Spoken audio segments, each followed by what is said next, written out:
అందరికీ Sabbath shalom. మరి ఈరోజు నేను చెప్పబో వాక్యము లేకపోతే మెసేజ్ ఎలోహింకు కోపం కలిగించే 7 విషయాలు. అమ్మా వాక్యం చదివినాక ప్రార్థన.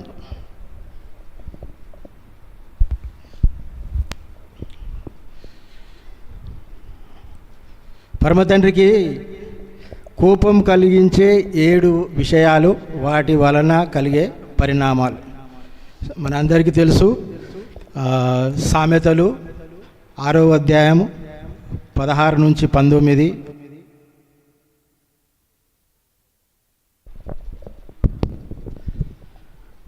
సామెతలు 6వ అధ్యాయము 16 నుంచి 19 చదివిన తర్వాత వాక్యం నిమిత్తం సలోమి చెల్లెమ్మ ప్రార్థన చేస్తారు.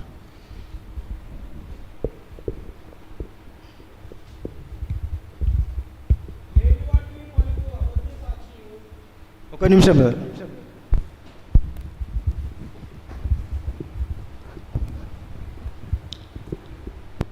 లేని వాటిని పలుకు అబద్ధ సాక్షియు అన్నదమ్ములలో జగడములు పుట్టించి వాడును.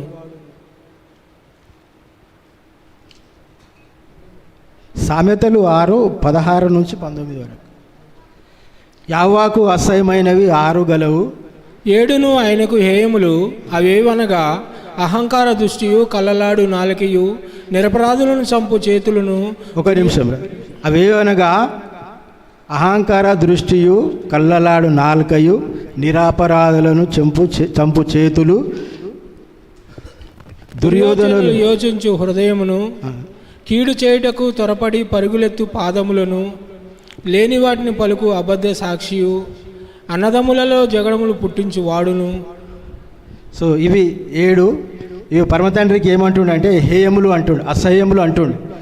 అసహ్యములు అంటే అంటే పరమతండ్రికి ఆ కోపానికన్నా లేకపోతే క్రోధం కన్నా ఎక్కువ రోత కలిగించే విషయాలు, ఇష్టం లేని అన్నమాట, అసహ్యమైనవి.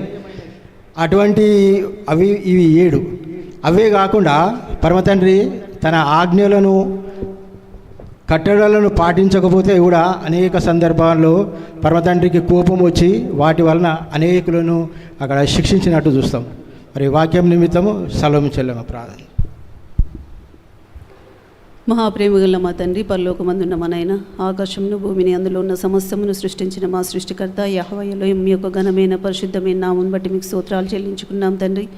గడిచిన వారం అంతా మీ యొక్క రెక్కల చాటున భద్రపరుచుకొని మరి ఒక వారంలోకి మమ్మల్ని ప్రవేశింపజేసి మీ సన్నిధానంలోకి చేర్చి తండ్రి, సంఘముగా సమాజంగా మిమ్మల్ని స్తుతించుటకు, గణపరచుటకు, ఆరాధించుటకు మీరు ఇచ్చిన గొప్ప ఘనతను బట్టి మీకు స్తోత్రాలు చెల్లించుకున్నాం తండ్రి. మీకు స్తోత్రాలైనా ఎంతో అపాయకరమైన రోజుల్లో ఉన్నప్పటికైనా ఇంతవరకు మమ్మల్ని సజీవ లెక్కలో ఉంచిన విధానం బట్టి మీకు స్తోత్రాలు చెల్లించుకున్నాం తండ్రి. ఇటు దినాన్ని ఆచరించే గొప్ప ఘనతను మాకు అనుగ్రహించిన విధానం బట్టి మీకు స్తోత్రాలు చెల్లించుకున్నాం నైనా. అయ్యా, పరిస్థితులు అనుకూలించక అయ్యా ఈ దినాన్ని ఆచరించలేని బిడ్డను మీరే జ్ఞాపకం చేసుకోండి తండ్రి.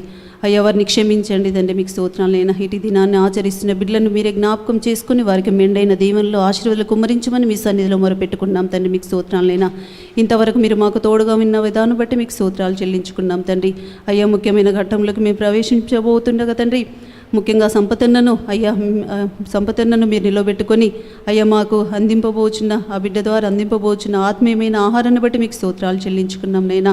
అయ్యా మాలో అయ్యా ఏ విధమైన అయ్యా హేయమైనవి ఏవి ఉండకూడదో ఆ బిడ్డ ద్వారా మీరు మాకు అయ్యా చెప్పబోచుండగా తండ్రి, మీరే తన నోటి బూరగా ఉండండి తండ్రి. తనకు మంచి వాక్చాతుర్యాన్ని అనుగ్రహించండి అయ్యా. మంచి ఆరోగ్యాన్ని, బలాన్ని, శక్తిని అనుగ్రహించమని మీ సన్నిధిలో మీరు పెట్టుకున్నాం తండ్రి. మీకు స్తోత్రాలైనా అయ్యా బిడ్డను నిలబెట్టుకున్న విధానం బట్టి మీకు స్తోత్రాలు చెల్లించుకున్నాం తండ్రి. మీకు స్తోత్రాలైనా ముందున్న సమయం అంతటిని మీ చేతులకు అప్పగించుకుంటూ సంపదను అయ్యా మీ పాద సన్నిధిలో పెడుతూ మా కొరకే ప్రాణం పెట్టి తిరిగి రానైనా మా రక్షకుడి మోచకుడైన యెహోషువ మెస్సీయ అతి పరిశుద్ధమైన ఘనమైన నామములో స్తుతించి ప్రార్థించి అడిగి వేడుకుంటున్నాం తండ్రి.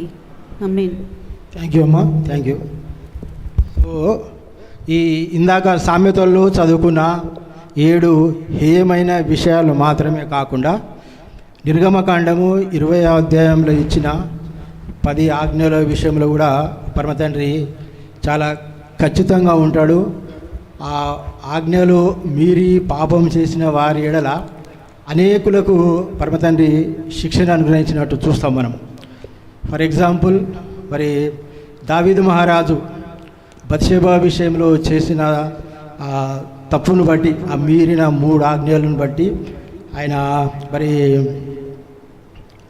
ఆమెతోటి జారత్వం చేసిందే కాక మరి తన భర్తను చంపిస్తాడు, నరహత్య కూడా చేస్తాడు. మరి ఈ విధంగా చేసిన దాన్ని బట్టి దావీదు మహారాజును మరి పరమతండ్రి ఏ విధంగా శిక్షించినాడో మనందరికీ తెలుసు. మరి బత్షెబాకు పుట్టిన మొదటి కుమారుని చంపడమే కాకుండా మరి ఎప్పుడు దావీదు కుటుంబంలో యుద్ధ వాతావరణాన్ని పరమతండ్రి కలుగజేసినట్టు చూస్తాం. ఈ 10 ఆజ్ఞలలో మరి మొదటి ఆజ్ఞ మనందరికీ తెలుసు, సర్వశక్తుడైన యెహోవా ఒక్కడే, మరి ఆయనను ఆత్మతోనూ సత్యముతోనూ పూర్ణ హృదయంతో అనుసరించమని చెప్పినాడు. మరి ఆకాశం క్రిందనైనాను మరియు భూమి మీదనైనాను ఎలాంటి విగ్రహాలను మీరు చేసుకోకూడదు, వాటికి మొక్కకూడదు, వాటికి సాగిలపడకూడదు అని పరమతండ్రి ఎంతో క్లియర్గా చెప్పి ఉన్నాడు.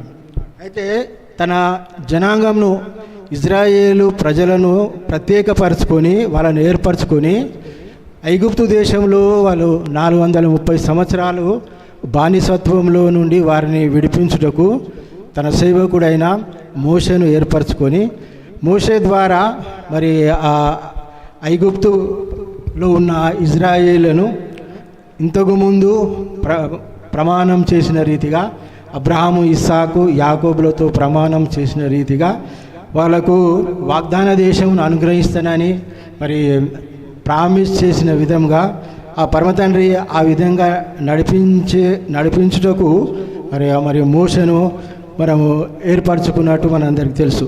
సో మోషను ఏర్పరచుకొని మోషే ద్వారా అప్పుడున్న రాజు ఫరో రాజు ఎదుట అనేక అద్భుత కార్యాలు, ఆశ్చర్యకార్యాలు జరిపించి చివరకు ఐగుప్తిలో మరి అందరి ప్రథమ సంతానం మొత్తం అందరి చంపితే కానీ ఫరో హృదయం కఠినం పోయి వాళ్ళను విడిచిపెట్టుటకు అంగీకారం తెలిపినట్టు మనందరికీ తెలుసు. సో ఆ విధంగా ఇజ్రాయేలీలు మరి ఐగుప్తు దేశం నుండి బయలుదేరే క్రమంలో మరి మోషే ద్వారా పరమతండ్రి, మోషే మాత్రమే కాదు పరమతండ్రి వాళ్ళ ముందుండి నడిపిస్తాడు.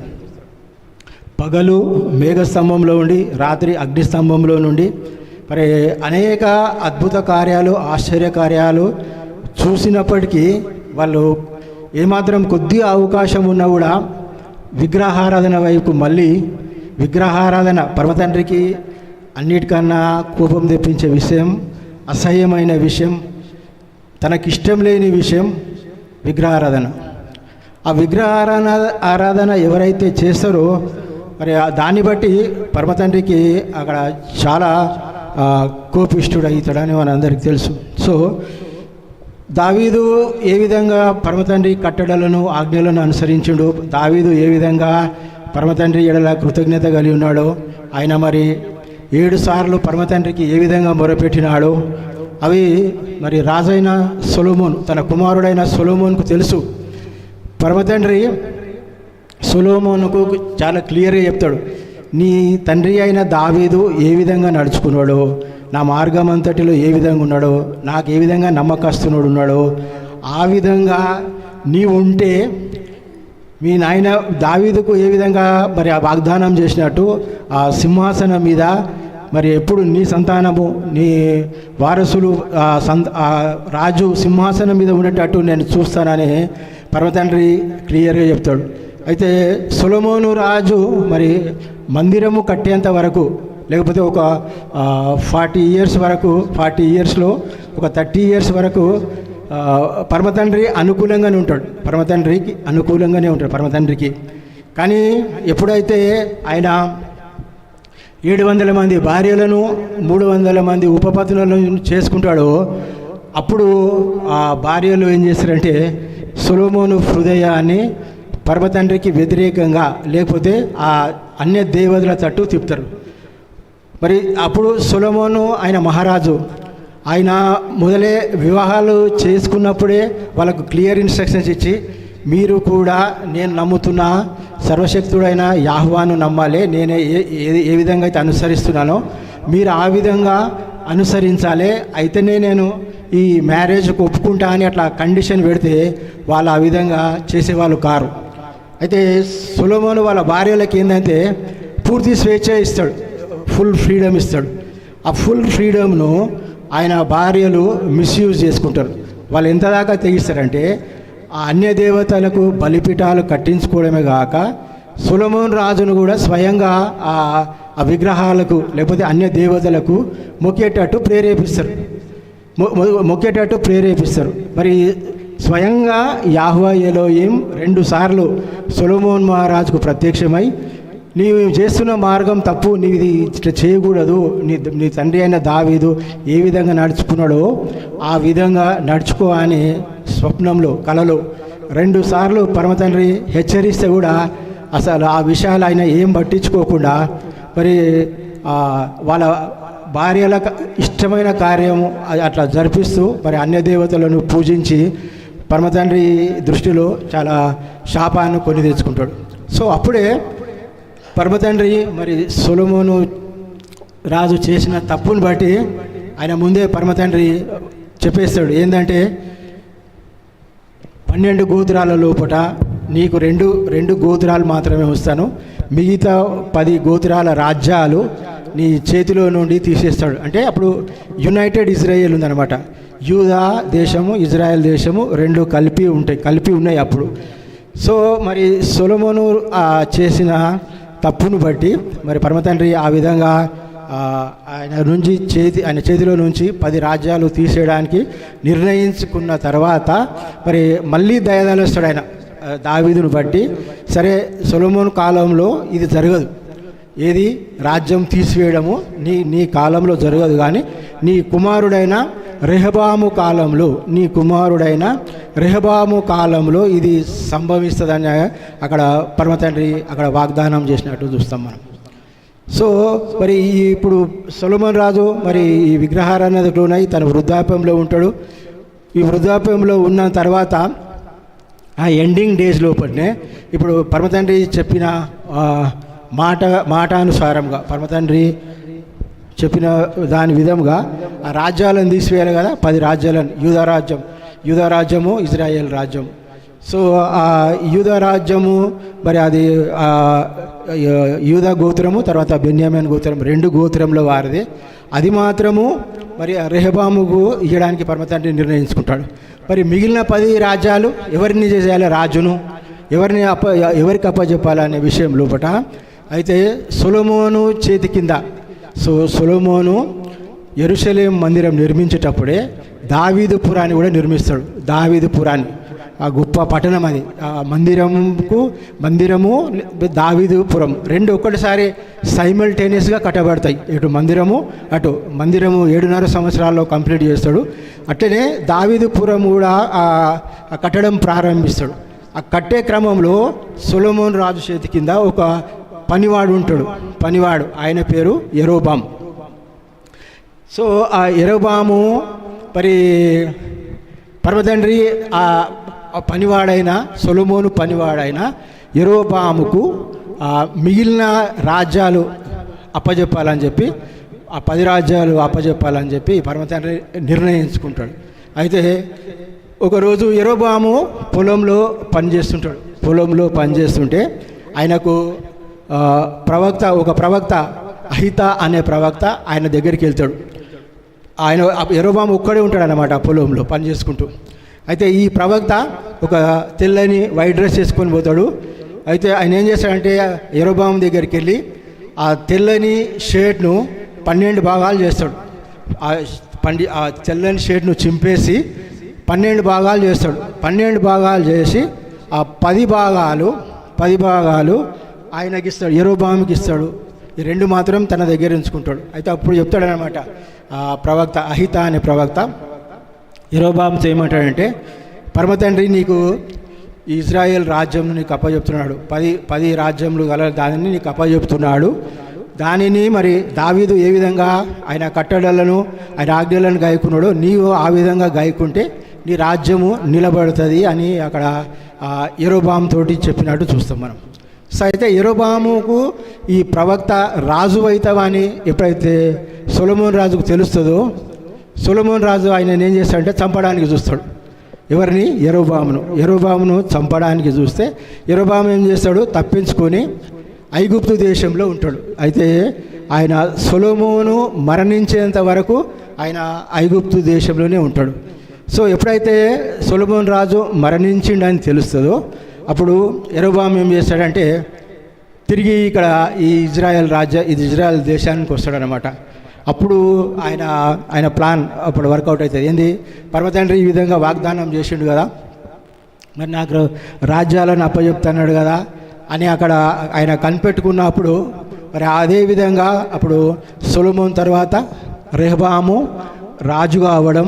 మరి రెహబాము రాజు అయిన తర్వాత ఆయన ఏం చేశాడంటే తన తండ్రి విధించిన పన్నుల కంటే ఇంకా కఠినమైన పన్నులు విధిస్తాడు. తర్వాత ఆ యవనస్తులకు ఎక్కువగా ప్రాముఖ్యాన్ని ఇస్తాడు, ఇంపార్టెన్స్ని ఇస్తాడు. అంటే తన తండ్రి కాలంలో ఉన్న వృద్ధులను మరి పెద్దవారి మాటలను కాదని అక్కడ యవనుల మాట చేత చెప్పి ఇంకా అప్పుడున్న పనుల కన్నా ఇంకా ఎక్కువ ట్యాక్స్ విధింపజేసి వాళ్ళని ఇంకా ఎక్కువ కష్టాలు పాలు చేస్తే అప్పుడు ఏంటంటే వ్యతిరేకత వస్తుంది అన్నమాట. రెహబాము అప్పుడు ఇంకా యునైటెడే ఉంది, ఇంకా వేరు కాలే. ఇజ్రాయెల్ దేశం రెండు, యూదా దేశము ఇజ్రాయెల్ దేశము రెండు కలిపే ఉంటాయి. కానీ ఎప్పుడైతే ఈ రెహబాము చేసిన పనుల వలన ప్రజలలో వ్యతిరేకత వస్తుందో అప్పుడు ఏంటంటే ప్రజలందరూ యెరోబామును రాజుని చేయాలనుకుంటారు. పరమతండ్రి ముందే ఈయనకు వాగ్దానం చేస్తాడు కదా యెరోబాముకు రాజుని చేయాలని చెప్పి.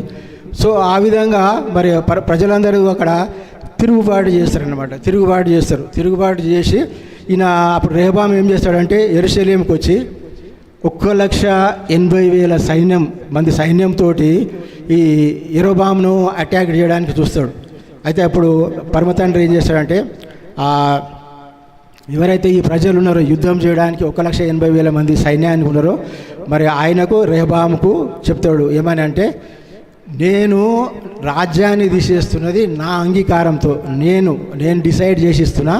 మీరు ఒకవేళ యుద్ధం చేసినా కానీ ఓడిపోతారు, కాబట్టి మీరు యుద్ధము చేయకూడదు అని చెప్తాడు. అయితే పరమతండ్రి ఆ మాటలను వారు విని ఏం చేస్తారంటే అక్కడ యుద్ధం ఆపేస్తారనమాట, ఆపేసి వెళ్ళిపోతారు. సో ఆ విధంగా జనులందరూ కలిసి యెరోబామును అక్కడ రాజుగా చేస్తారు.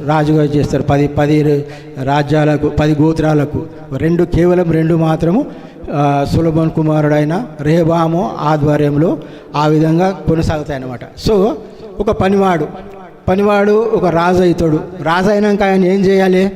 పరమతండ్రి మాటలను లెక్క పెట్టాలి, పరమతండ్రికి గౌరవం ఇవ్వాలి, పరమతండ్రి నియమించిన ఆజ్ఞలను పాటించాలి. కానీ ఆ విధంగా కాకుండా ఈ యెరోబాము అనే రాజు ఆయన ఏం చేస్తాడంటే దురాలోచనలు చేయడం ప్రారంభిస్తాడు. ఆయన ఏమనుకుంటాడంటే ఎప్పటికైనా మళ్ళీ నా మీద వీళ్ళు యుద్ధం చేస్తారు, యెరూషలేము జనాలు నా మీద ఎప్పటికైనా తిరుగుబాటు చేస్తారు. సో నా 10 రాజ్యాలను వాళ్ళు ఎట్లా తీసేసుకుంటారు, 10 రాజ్యాలను వాళ్ళు ఎట్లయినా తీసేసుకుంటారు అని చెప్పి ఆయన ఏం చేస్తాడంటే అక్కడ 2 ఆయన రాజ్యంలో ఉత్తరం దిక్కు ఒకటి, దక్షిణం దిక్కు ఒకటి, అంటే బేతేలు గ్రామంలో ఒకటి, ఇంకోటి దాను గ్రామంలో ఒకటి ఆ బంగారు దూడలను చేయిస్తాడనమాట. బంగారు దూడలను అక్కడ చేయించి ఆ ఇజ్రాయేలు ప్రజలతో ఏమని చెప్తాడంటే, మీరు యెరూషలేముకు వెళ్ళి పరమతండ్రిని ఆరాధించవద్దు, మిమ్మల్ని ఐగుప్తు దేశంలో నుండి తీసుకొచ్చిన ఇవే విగ్రహాలు, ఇవే పరమతండ్రి యావ రూపంలో ఉన్న ఆ బంగారు దూడలను, కాబట్టి మీరు వాటినే పూజించాలి, మీరు అక్కడ యెరూషలేముకు వెళ్ళొద్దు అని ఆయన ఆజ్ఞ జారీ చేస్తాడు. సో ఈ విధంగా ఆ ప్రజలు ఏం చేస్తారంటే వాళ్ళ కన్వీనియన్స్ ఉంది, యెరూషలేముకు పోవాలంటే నానా ఇబ్బందులు పడుకుంటూ వెళ్ళాలి, దూర ప్రయాణము, ఇన్కన్వీనియన్స్ ఉంటుంది. ఈయన ఏంటంటే మంచి ఫెసిలిటీ ఇచ్చాడు. ఒక కొత్త ఆలోచన వచ్చింది ఆయనకు, ఆ విగ్రహారాధన చేద్దామనే కొత్త ఆలోచనతోటి మరి ఏం చేస్తాడంటే ఆ విధంగా చేస్తే ప్రజలందరూ కూడా పరమతండ్రికి వ్యతిరేకంగా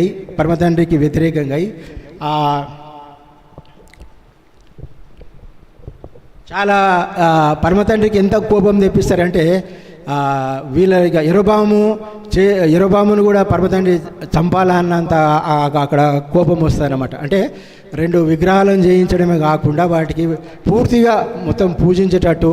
ఇంకొకటి ఈ యరొబాము ఏం చేస్తాడంటే ఈ లేవీయులు ఎవరైతే యాజకులు ఉంటారో వాళ్ళందరినీ తీసేస్తాడు, తొలగించేసి అన్యులైన వారిని ఈయన చేయించిన బంగారు దూడలకు యాజకులను నియమించడం కాకుండా దయ్యాలకు కూడా ఆయన యాజకులను నియమిస్తాడు. దయ్యాలకు అంటే ఆ విధంగా ప్రేతాత్మలు ఉంటాయని చెప్పి నమ్మి మరి ఆ విధంగా దయ్యాల కోసం కూడా అక్కడ యాజకులను అక్కడ నియమించినట్టు చూస్తాడు అనమాట. ఆయన ఇష్టం వచ్చిన వాళ్ళను ఇంతకుముందు లేవీయుల గోత్రంలో నుంచే యాజకులు అపాయింట్ చేసుకోవాలి, అది పరమతండ్రి నిబంధన. మరి ఆ విధంగా కాకుండా ఆయన ఈ విధంగా అక్కడ చేసిన దాన్ని బట్టి అక్కడ పరమతండ్రి మరి యరొబామును చంపడానికి నిర్ణయించుకుంటాడు అని. ఒకానొక రోజు ఆయన పరమతండ్రి యరొబామును మొత్తేసినప్పుడు ఆయన చనిపోతాడు. ఆయనకు బదులు ఆయన కుమారుడైన మరి అబియా అక్కడ రాజు అవుతాడు. అయితే అంతకుముందే ఈ యరొబాము బతుకున్నప్పుడు రోజుల లోపటినే మరి ఆయన పరమతండ్రి ఆయన కుమారుని కూడా చంపాలని ప్లాన్ చేసి ఆయనకు అనారోగ్యం కలుగజేస్తాడు.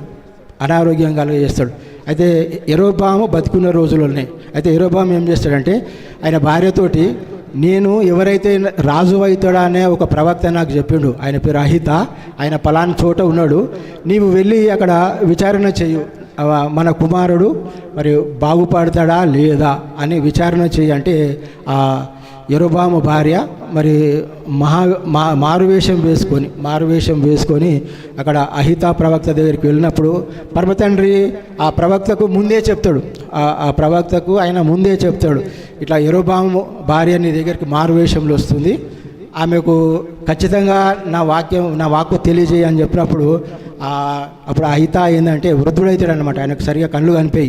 ఎప్పుడైతే యరొబాము భార్య ఆయన రూమ్లో ఎంటర్ అవుతుందో అప్పుడే యరొబాము భార్య, నువ్వు మారువేషం వేసుకొని వచ్చినా కూడా నీకు ఏమైతే చెప్పాలని పరమతండ్రి ఆజ్ఞ ఇచ్చినాడో అది నీకు ఖచ్చితంగా చెప్తాడు. మరి నీ కుమారుని విషయమై వచ్చినావు, కానీ నీ కుమారుడు బతకడు, నువ్వు నీ రాజ్యనగర్కి వెళ్ళే వరకు నీ కుమారుడు చనిపోతాడని చెప్తాడు. సో అదేవిధంగా ఆయన భార్య ఎప్పుడైతే వాపస్ రిటర్న్లో ఇంటికి వస్తుందో ఆమె ఇంటికి రాకముందే ఆయన యరొబాము కుమారుడు అబియా అక్కడ మరణిస్తాడు.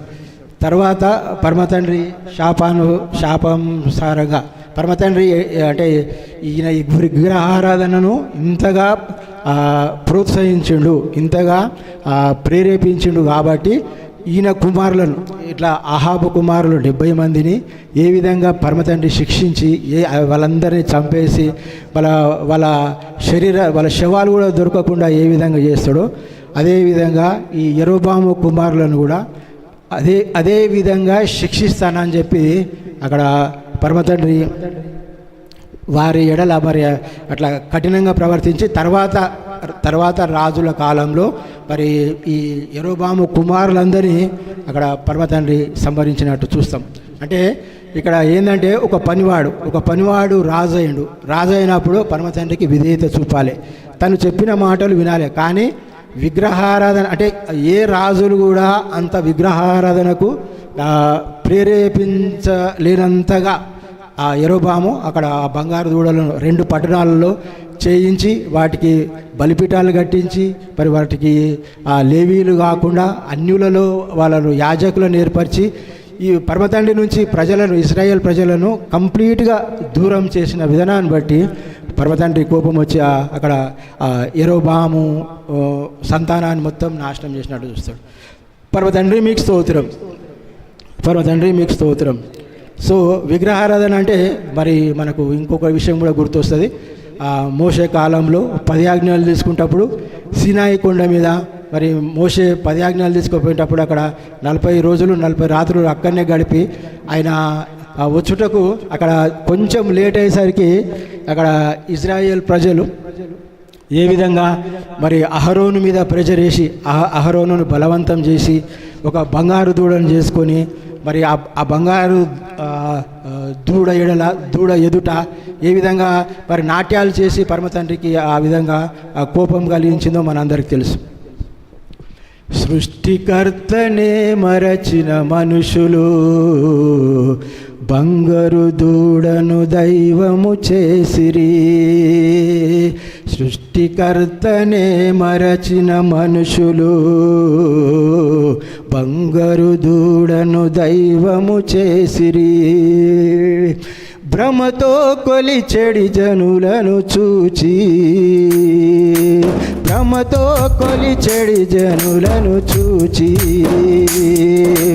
కోపించిన యావే ఎలోహిం, కోపించిన యావే ఎలోహిం తెగులుతో 3000 మందిని చంపాడు. తెగులుతో 3000 మందిని చంపాడు.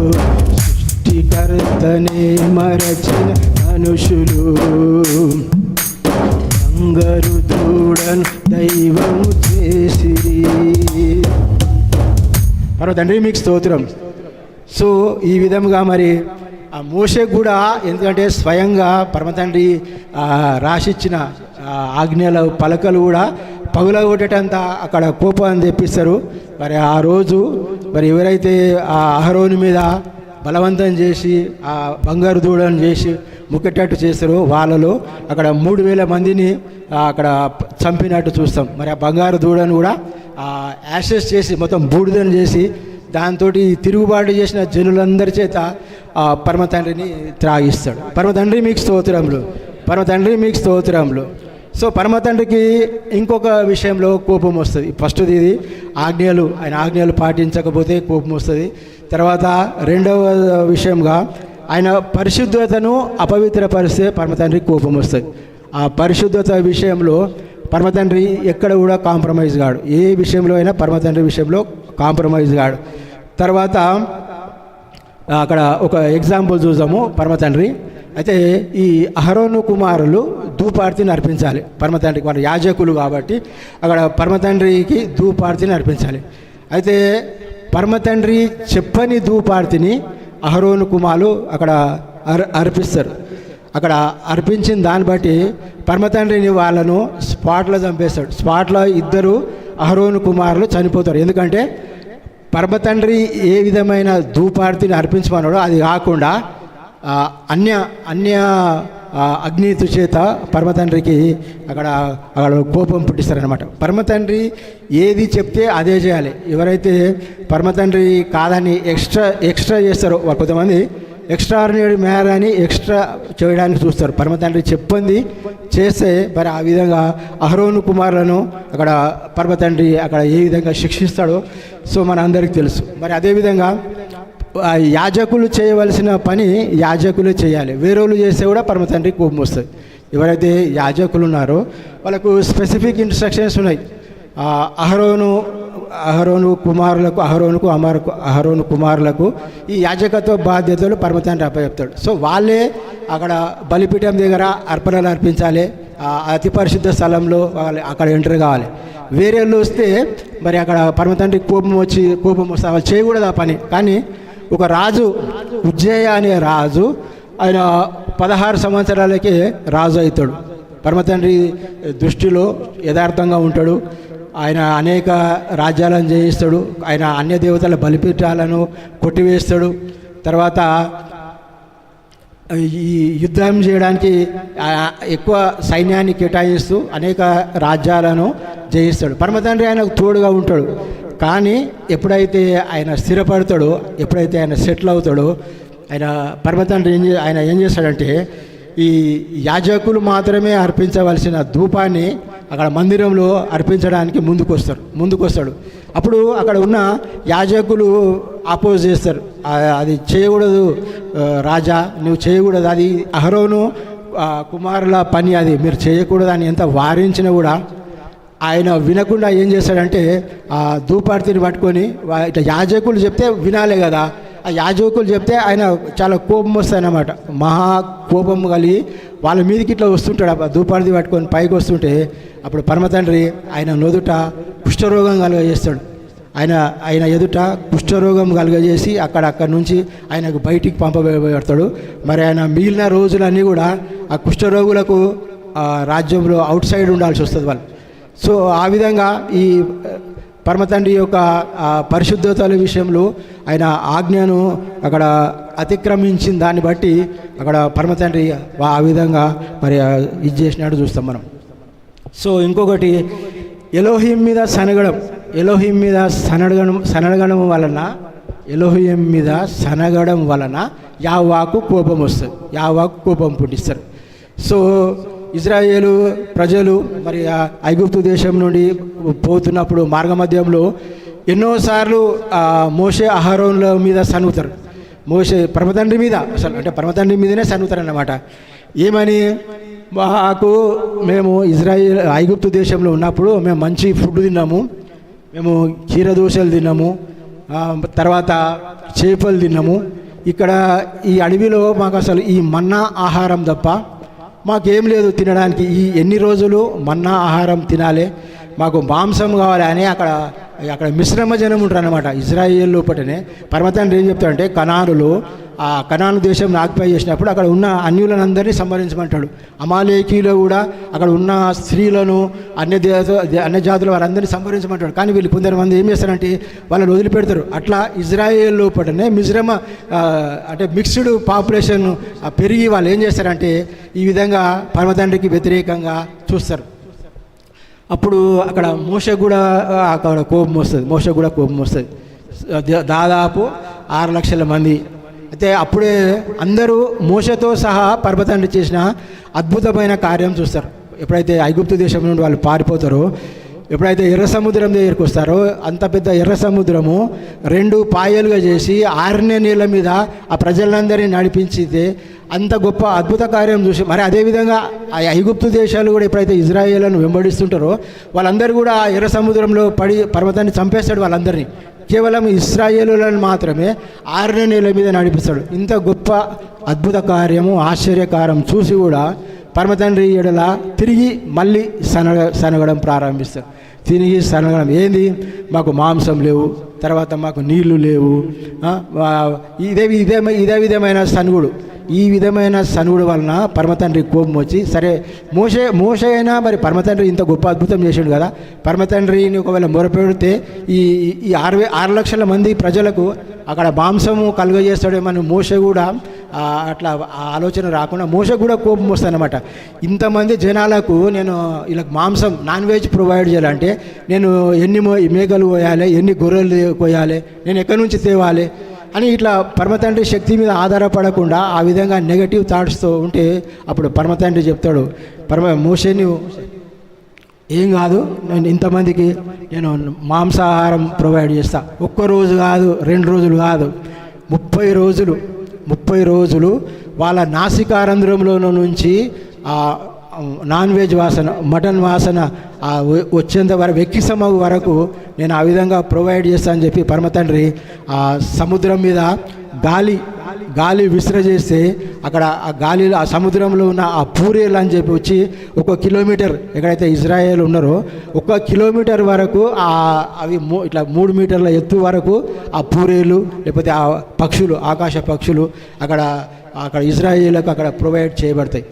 సో ఆ విధంగా ఆ ఇజ్రాయేలులు ఆ మాంసాపేక్ష వాళ్ళు ఎవరైతే ఉన్నారో వాళ్ళంతా తింటారు, 30 రోజులు తింటారు. కానీ 30 రోజులైన తర్వాత ఎవరైతే ఈ పరమతండ్రి మీద సనుక్కున్నారో ఆ ప్రజలను 14,700 మందిని పరమతండ్రి ఆ తెగులు చేతో సంహరిస్తాడు. 14,700 మంది మాంసం తిని మాంసం కొరకు సనిగి అక్కడ చనిపోయినట్టు మనం చూస్తాం. పరమతండ్రి మీకు స్తోత్రములు, పరమతండ్రి మీకు స్తోత్రములు, పరమతండ్రి మీకు స్తోత్రములు. అదేవిధంగా ఎలోహిం సేవకుల మీద సనిగినప్పుడు కూడా పరమతండ్రి కోపం వస్తుంది. ఎలోహిం సేవకుల మీద సనిగినప్పుడు కూడా పరమతండ్రి కోపం వస్తుంది. ఫర్ ఎగ్జాంపుల్ మోషే ఉంటాడు. మోషే కూషు దేశం స్త్రీని చేసుకుంటాడు, సిపోరాని పెళ్లి చేసుకుంటాడు. ఆ పెళ్లి చేసుకున్న దాన్ని బట్టి వాళ్ళ సొంత అక్కనే మరి అహరోను, వీళ్ళిద్దరూ ఆయనకు విరోధంగా మాట్లాడతారు. ఏమంటాడు? యెహోవా మోషేతోటి మాత్రమే పలికిస్తాడా, మాతోటి పలికేయలేడా, మేము కూడా ప్రవక్తలమే అని అక్కడ సనుక్కుంటాడు. ఈ చిన్న దానికే మనుషులు అనుకున్న దానికి అక్కడ వ్యక్తపరిచిన దానికే అక్కడ పరమతండ్రి వింటాడు అన్నమాట. సో మోషేను పరమతండ్రి ఎంతగా ఇష్టపడతాడో తెలుసు. ఆయన ఇల్లంతటిలో నమ్మకమైన వాడని ఆయనకు మొదటే సర్టిఫికేట్ ఇచ్చింది. కాబట్టి ఆ మోషే మీద ఇచ్చిన ఆ సనుగును బట్టి, మోషే మీద సనిన దాన్ని బట్టి మరి మిరియాముకు కుష్ఠరోగం కలుగజేసినట్టు మన అందరికీ తెలుసు. సో మళ్ళీ ఆ కుష్ఠరోగాన్ని నయం చేయాలంటే మళ్ళా మోషేనే ప్రార్థన చేయాలి. మోషే ప్రార్థన చేస్తేనే మరి ఆ కుష్ఠరోగం నుంచి ఆయన మరి మిరియాము అక్కడ బాగుపడుతుంది. బాగుపడిన తర్వాతనే వాళ్ళ అక్కడ ప్రయాణము అక్కడ తిరిగి కొనసాగించినట్టు మనం చూస్తాం. మరి మిరియాము అహరోను మాత్రమే కాకుండా మరి ముగ్గురు, ఈ లేవి వంశంలో ఒకరు, రూబేను వంశంలో ఒకరు, మనందరికి తెలుసున్న విషయమే ఇది. కోరాహు, అభిరాము, దాతాన్, వాళ్ళు కూడా 250 మందిని తీసుకొని వచ్చి మోషే మీద తిరుగుబాటు చేస్తారు. మోషే దగ్గరికి వచ్చి వాళ్ళు ఏమంటారంటే, ఇక్కడ వచ్చిన వాళ్ళందరూ, ఇక్కడ ఉన్న వాళ్ళందరూ పరిశుద్ధులే, నీవు మాత్రమే పరమతండ్రి ఏర్పరచుకున్నాడా, నీవు మాత్రమే నాయకునివా, అయినా యెహోవా ప్రజల మీద నీ పెత్తనం ఏంది, నీ ప్రజలు మేము కూడా పరిశుద్ధులమే అని అక్కడ మోషే మీద తిరుగుబాటు చేస్తాడు. మోషే మరి ఎంత సాత్వికుడు అంటే, ఎవరు జనాలు ఏమైతే ఆయన మొట్టమొదట పరమతండ్రికి సాష్టాంగ పడతాడు. ఆయన పరమతండ్రి ఎడల సాష్టాంగ పడడం ఆయనకు అలవాటు. సో ఆ విధంగా సాష్టాంగ పడి ఎంత నచ్చజెప్పినా వాళ్ళు వినరు. అప్పుడు ఏం చెప్తాడంటే పరమతండ్రి, మీరు సరే రేపు తెలుస్తుంది పరమతండ్రి నన్ను ఏర్పరచుకున్నాడా లేకపోతే మిమ్మల్ని ఏర్పరచుకున్నాడా అని చెప్తాడు. ఆ 250 మందిని ప్లస్ ఈ ముగ్గురిని పరమతండ్రి చెప్పిన విధంగా మోషే ఏం చేస్తాడంటే, రేపు మీరు రండి, రేపు యెహోవా పాలెంలో, ఆ గుడారంలో, ప్రత్యక్ష గుడారంలో అక్కడ తేలుతుంది రేపు ఎవరు పరమతండ్రిని ఏర్పరచుకున్నాడని. అక్కడ వాళ్ళు 250 మంది ధూపార్తులను పట్టుకొని వస్తారు. ఇక్కడ అహరోను, ఇక్కడ మోషే ఉంటారు. అప్పుడు పరమతండ్రికి మొరపెడితే పరమతండ్రికి మోషే ఏమని ప్రార్థన చేస్తాడంటే, వీళ్ళు ఈ 250 మంది తిరుగుబాటుదారులు ఒకవేళ సహజ మరణిస్తే పరమతండ్రి నన్ను ఏర్పరచుకోలేదు, కానీ వీళ్ళ మరణము ఒక సెపరేట్గా ఉంటే, లేకపోతే సహజమైనది కాకుండా ఉంటే పరమతండ్రి నన్ను ఏర్పరచుకున్నట్టు అని చెప్తాడు. అయితే ఎప్పుడైతే ఆ మోషే అక్కడ ఆ పాలెంలోనికి వస్తాడో పరమతండ్రి వీళ్ళందరినీ అక్కడ ఈ కోరాహు, దాతారు, అభిరాము వాళ్ళ కుటుంబాల నుంచి వేరుగమ్మని చెప్పి అక్కడ భూమి మొత్తం భూమి నెరవేరుస్తుంది. ఆ భూమి కుంగిపోయి ఈ ముగ్గురు ఫ్యామిలీస్ అక్కడ చనిపోయినట్టు చూస్తాం. అంటే మోషేకు వాళ్ళు తిరుగుబాటు చేసినందుకు. అదేవిధంగా ఈ 250 మంది ఈ ధూపార్తులు పట్టుకొచ్చిన వాళ్ళు ఉంటారు కదా, ఆ 250 మంది ధూపార్తులలో పరమతండ్రి అగ్ని చేత వాళ్ళందరినీ దహిస్తాడు. అంటే పరమతండ్రి సేవకులను మరి వాళ్ళకు తిరుగుబాటు చేస్తే పరమతండ్రి మరి ఆ విధంగా అక్కడ శిక్షించినట్టు మనం చూస్తాం. సో మరి అదేవిధంగా పరమతండ్రి శకునములు చూసే వారి మీద కూడా పరమతండ్రికి చాలా కోపం ఉంటుంది. శకునగానులను, మరి ఈ కర్ణపిశాచులు, చిల్లంగితనము, ఇవన్నీ పరమతండ్రికి నచ్చవు. ఇది మనకు సౌలు రాజు ఉన్నప్పుడు మనందరికీ తెలుసు. ఇది ఆయన రాజ్యంలో ఉన్న శకునగాండ్రలను లేకపోతే కర్ణపిశాచం చేత శకునాలు చూసుడు ఏంటంటే, మంచి రోజులా చెడు రోజులా, ఏం జరుగుతుంది అక్కడ, రేపేం జరుగుతుంది, అట్లా భవిష్యత్తు తెలుసుకోవడానికి వాళ్ళు వస్తారన్నమాట, ప్లాన్ ఏమవుతుందని చెప్పి. సో భవిష్యత్తులో జరిగేది ఒక పరమతండ్రి అయినా యావయ్యలోయం తప్ప వేరేళ్ళకి ఎవరికి తెలియదు. వీళ్ళు ఏదో ఆ కర్ణపిశాచులు, చిల్లంగితనము, ఏదో కొద్దిగా మాంత్రిక శక్తితోటి కొద్ది మట్టుకు చెప్పగలుగుతారు, కానీ ఫ్యూచర్ అనేది మరి పరమతండ్రి ఒక్కనికే తెలుస్తుంది. యాషోమేస ఒక్కనికే.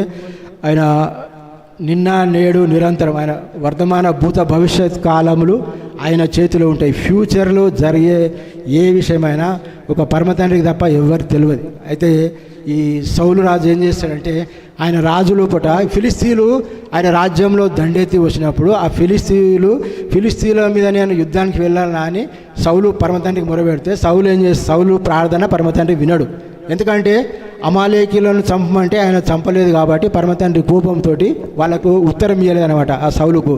అప్పుడు ఏం చేస్తాడంటే ఆయన రాజ్యంలో ఉన్న ఆ కర్ణపిశాచములను చిల్లంగితనం చేయవారు అందరినీ ఆయన రాజ్యంలోకి వెళ్ళి వెళ్ళగొడతాడు. అటువంటి వెళ్ళగొట్టిన వ్యక్తి సౌలే మళ్ళీ ఏం చేస్తాడంటే ఆ కర్ణపిశాచం చేసేవారు ఒక స్త్రీ దగ్గరికి రాత్రిపూట మారువేషంలో వెళ్ళి మరి సమూయేలు తనకు ప్రత్యక్షమవునట్లు ఆయన కోరుకుంటాడు.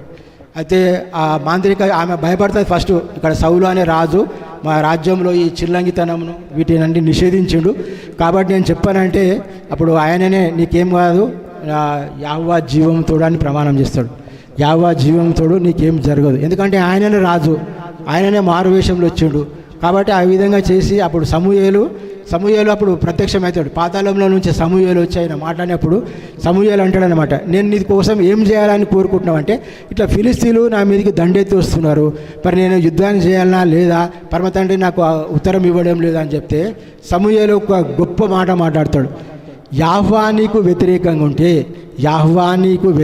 ఉంటే నేను నీకేం చేస్తా చెప్పు, నువ్వు ఏమైనా అడిగేది ఉంటే ఆయనని అడగాలి, కానీ ఆయననే నీకు వ్యతిరేకంగా ఉండి నీకు జవాబు చెప్పకపోతే నేను మాత్రం ఇక్కడ ఏం చేసేది లేదు అని అక్కడ చెప్తాడు. తర్వాత ఇంకొకటి ఏం చెప్తాడంటే రేపు నీవు నీ కుమారులు కూడా నేను ఉండే చోటుకు వస్తారు, అంటే నేను ఏ విధంగా చనిపోయి అక్కడ పాతాళంలో ఉన్నానో మీరు కూడా అదే విధంగా చనిపోయి అక్కడ పాతాళంలోకి వస్తారని చెప్పి అక్కడ ఆ సమూయేలు అంటే ఆ ప్రేతాత్మలతోటి ఆ కర్ణపిశాచం గల స్త్రీతో బయటికి వచ్చిన సమూయేలు ఆ విధంగా మరి సౌలు రాజుకు చెప్తాడు. మరి అదేవిధంగా సౌలు రాజు కూడా పరమ తండ్రి చేత శిక్షింపబడతాడు.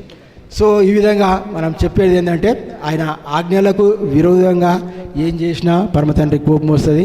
ఎలోహయం మీద సనుగుతే కోపం వస్తుంది, ఎలోహయం సేవకుల మీద సనుగుతే కోపం వస్తుంది. ఆయన పరిశుద్ధతను అపవిత్రపరిస్తే పరమ తండ్రి కోపం వస్తుంది, శిక్షిస్తుంది. సో ఈ మన లోపల కూడా లోకానుసారంగా చూస్తే చాలామంది అంటే ఇప్పుడు ఈ మాటలు ఎందుకు చెప్తున్నా అంటే సరే ఎవరైతే తిట్టాలనుకుంటారో తిట్టుకోండి, కానీ ఉన్నమాట బైబిల్లో నిన్ననే దయాకర్ గారు చెప్పాడు, వాక్యము ఉన్నట్టు చెప్పకపోతే అసలు వాళ్ళు అది వేస్ట్ అన్నమాట, చెప్పి వేస్ట్. వాక్యంలో ఉన్నదే మనం చెప్పాలి, ఎవరికి బాధ అయినా ఎవరికి నష్టమైనా. మన లోపల కూడా మ్యారేజెస్ అనే వరకు ప్రతి ఒక్కరికి శకునాలు గుర్తొస్తాయి, ముహూర్తాలు గుర్తొస్తాయి. నేను ఎవరిని పర్సనల్గా గుర్తుపెట్టుకొని అంటలేను, కామన్గా చెప్తున్నాను.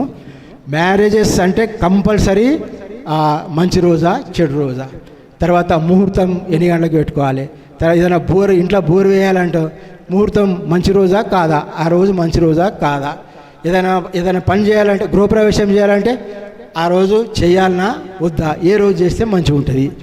ఇది చాలా తప్పుడు అభిప్రాయం అండి, చాలా తప్పుడు అభిప్రాయం. ఇంకొకటి మ్యారేజెస్ అనేవరగానే క్యాస్ట్ గుర్తొస్తుంది, మళ్ళీ మా క్యాస్ట్ వాళ్ళనే పెళ్లి చేసుకోవాలి.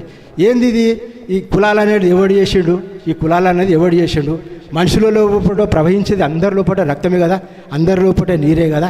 ఎవడో తెలియని విధవలు అప్పుడు ఇది మనం చేసే పనులను బట్టి వృత్తులను బట్టి కులాలుగా నిర్ణయించుడు. ఇంకా ఈ క్యాస్ట్ పిచ్ ఏందండి, ఈ క్యాస్ట్ పిచ్ ఎందుకు ఉండాలి మనకు? మనం ఎలోహిం బిడ్డలమైనప్పుడు ఎవరైతే ఏముంది ఆ పర్టికులర్ క్యాస్ట్ వాళ్ళే కావాలి, లేకపోతే పర్టికులర్ డే రోజే కావాలి.